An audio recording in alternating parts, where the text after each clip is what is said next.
नागपूरमध्ये एक गोष्ट खरी आहे की प्रत्येक निवडणुकीमध्ये विशेषतः मतदार याद्या आणि त्याच्यातला नावाचा गोंधळ हा दरवर्षी होतोय. ही थोडीशी चिंतेची बाब आहे, कारण अनेक लोकांचे एका परिवारातल्या, आता माझ्याच परिवारातलं 4-5 वोट इकडे एक दुसरीकडे टाकलाय, असं प्रत्येकाच्या घराघरात आहे.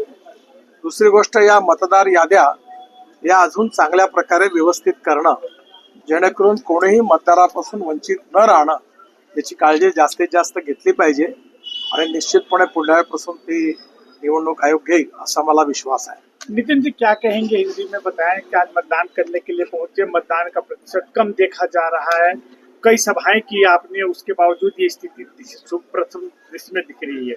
नहीं, देखिए, एक तो बात सही है कि चुनाव में मतदान करना हमारा फंडामेंटल राइट है, मूलभूत अधिकार है.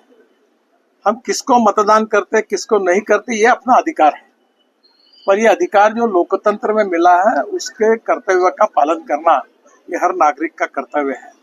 और इसलिए मैं सभी लोगों से अपील करूंगा कि आपका जो मूलभूत अधिकार है उसका पूरा उपयोग करना लोकतंत्र में आपकी जिम्मेदारी है.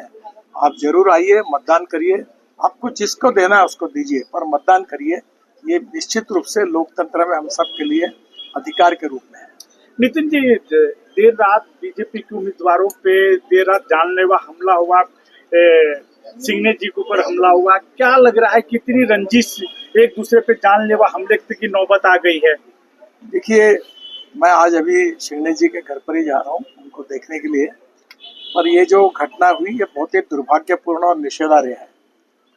मतभिन्नता विचारों के साथ हो सकती है, और हमारे यहाँ महाराष्ट्र में, नागपुर में हमने इस परंपरा का पालन किया है कि 15 दिन चुनाव होता है तब हम अपनी बात रखते हैं, और चुनाव के बाद हमारे संबंध फिर से अच्छे होते हैं. तो मुझे लगता है ये बहुत दुर्भाग्यपूर्ण है. ऐसी घटनाओं को टालना चाहिए. पुलिस निश्चित रूप से जिन्होंने गुनाह किया उनके ऊपर कड़ी कार्रवाई की. जो जानकारी मिली है उनके एक प्रकार से उनकी जान लेने की कोशिश थी, ये अच्छी बात नहीं है. आज ही सुबह मैंने इंक्वायरी की, दयाशंकर तिवारी जी और प्रवीण दटके जी रात को वहाँ गए, उनको हॉस्पिटल में भी एडमिट किया, उनकी ट्रीटमेंट हुई, उनका MRI CT स्कैन निकाला गया, उनका थोड़ा सा जो कुछ किंग्सवे में, और बाद में अब उनको घर पे ले गया है. और मुझे लगता है ये चिंता की बात है, ऐसी घटनाएं नहीं होनी चाहिए. बीएमसी का ये चुनाव किस तरीके से देख रहे हैं? इस चुनाव में काफी देखा गया कि व्यक्तिगत टीका टिप्पणी की गई, भाषावाद पे टिप्पणी की गई, किस तरीके से इसको देख रहे हैं? बीएमसी के चुनाव को किस तरीके से? कोई कुछ भी बोले और कुछ भी कहते रहे, अधिकार तो जनता का है कि जिसको चुनकर देना.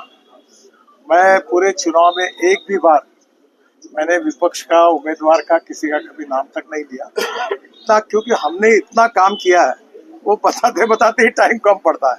तो हम अपनी पॉझिटिव्ह बात को कहें, और लोग समजते हैं, लोग काम को समजते हैं, लोग उसके ऊपर मतदान करें. विकासाच्या मुद्द्यावर महाराष्ट्रातले मतदार त्याच्या मागे, विकासाच्या मागे निश्चित रूप से 15 साल में, चाहे मुंबई हो चाहे नागपुर हो, केंद्र में मोदी जी के नेतृत्व में, महाराष्ट्र में देवेंद्र जी के नेतृत्व में, और नागपुर में भी हमारी पार्टी ने और अच्छा काम किया है. और जनता ने इन सब कामों का खुद देखा है, और इसका लेखा जोखा चुनाव में हमने लोगों के सामने रखा है, और हमने कहा है कि ये काम किया है, ये तो ट्रेलर है, आप हमको चुन कर दो, फिर असली फिल्म शुरू हो जाएगी. आपका आकलन क्या, 29 में से कितनी सीट लग रहा है मैं बैठेंगे कितनी जगहों पर? रिकॉर्ड ब्रेक मार्जिन से हम लोग जीतेंगे, ये मेरा विश्वास. Thank you sir. Thank you sir.